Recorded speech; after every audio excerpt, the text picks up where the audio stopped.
कृष्ण की बाल लीलाओं की जब बात आती है तो पूतना राक्षसी का वर्णन जरूर आता है। पूतना कंस की दासी थी। पूतना एक शक्तिशाली राक्षसी थी, लेकिन पूर्व जन्म में वह एक राजकन्या थी। आइए जानते हैं पूतना की कहानी। कंस जब अपनी बहन देवकी को विदा करने जा रहा था, तब एक आकाशवाणी हुई थी। इस आकाशवाणी में कहा गया था कि कंस देवकी और वासुदेव की 8वीं संतान तेरा वध करेगी। कंस इस आकाशवाणी को सुनकर बुरी तरह भयभीत हो गया और देवकी और वासुदेव को कारागार में कैद कर दिया।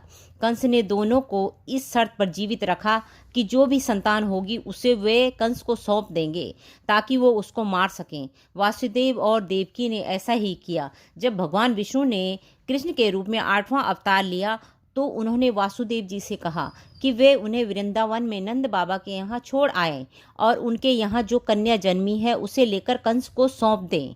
वासुदेव ने ऐसा ही किया। कंस ने जब इस कन्या को मारने के लिए हाथों को उठाया तो कन्या गायब हो गई। तभी पुनः आकाशवाणी हुई कि जिसे वह मारना चाहता है उसने तो गोकुल पहुंच चुका है। पूतना राक्षसी को कंस ने ये जिम्मेवारी दी। भगवान कृष्ण का भाद्रपद मास की कृष्ण पक्ष की अष्टमी तिथि और रोहिणी नक्षत्र में रात्रि 12 बजे हुआ था।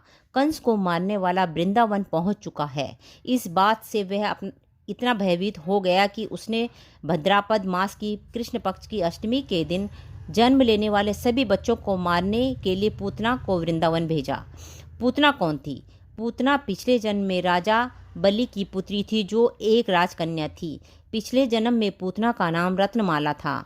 एक कथा के अनुसार एक दिन राजबाला के यहाँ एक वामन पधारे। भगवान वामन की सुंदर और मनमोहक छवि देखकर रत्नमाला के मन में ममत्व तो जाग उठा। भगवान वामन को देखकर वह मन ही मन सोचने लगी कि मेरा भी ऐसा ही पुत्र हो, ताकि वह उसे हृदय से लगाकर दुग्धपान कराती, बहुत दुलार करती। भगवान ने उसकी मन की इच्छा को जान लिया और तथास्तु कहा। लेकिन इसके बाद भगवान ने राजा बलि का अहंकार दूर करने के लिए 3 पग में भूमि नाप दी। राजा समझ गए और अपनी गलती का उन्हें एहसास हो गया। राजा ने वामन देव से क्षमा मांगी, लेकिन इस घटना को रत्नमाला दूर से देख रही थी। रत्नमाला को प्रतीत हुआ कि उसके पिता का घोर अपमान हुआ है। इससे वह बुरी तरह से क्रोधित हो उठी।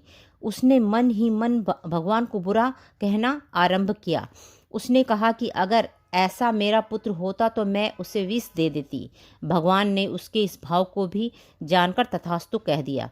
रत्नमाला अगले जन्म में बनी पूतना। अगले जन्म में भगवान द्वारा तथास्तु कहने के कारण पूतना राक्षसी के रूप में उसने जन्म लिया। पूतना कंस की सबसे विश्वपात्र दासी थी। कंस ने अष्टमी की तिथि के दिन जन्म लेने वाले सभी बच्चों को मारने का आदेश दिया। आदेश मिलने के बाद पूतना गोकुल पहुंच गई। पूतना वेश बदलने में माहिर थी। उसने सुंदर स्त्री का भेष धारण किया और भगवान कृष्ण को दुग्धपान करने लगी। भगवान ने उसे पहचान लिया और उसका वध कर दिया। इस प्रकार से भगवान के हाथों पूतना का वध हुआ और जन्म मरण के बंधन से मुक्त कर दिया। वही पूतना की दुग्ध और विष पिलाने की इच्छा को भी संपूर्ण किया।